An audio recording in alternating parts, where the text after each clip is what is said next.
ng isa sa mga biktima.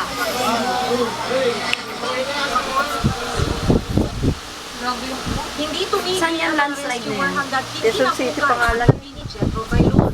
Quezon City namin. Pinaka? Lubong.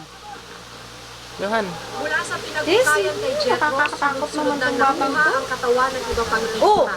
Pasado alas 2 ng hapon, ito sa pamilya Bailon ang sunod-sunod na nahukay. Ibenta niya.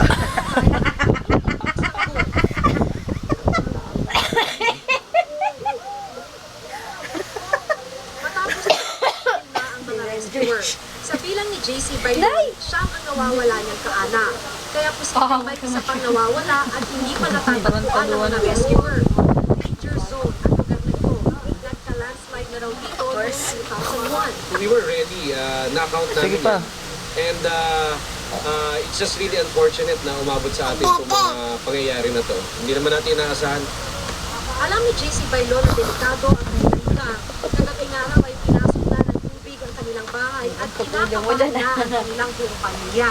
Pero sabi niya, wala naman silang ibang mapuntahan. Wala tayong magawa. Ito lang kaya namin pwedeng tirahan.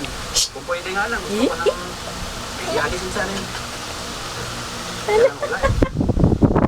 Tama nito. Kanina, pasado alas 4 ng umaga, ay nakausap natin yung kapitan ng Barangay Commonwealth. At ang sabi niya, may mga kailangan pa talagang mag-evacuate dun sa lugar kung saan na naganap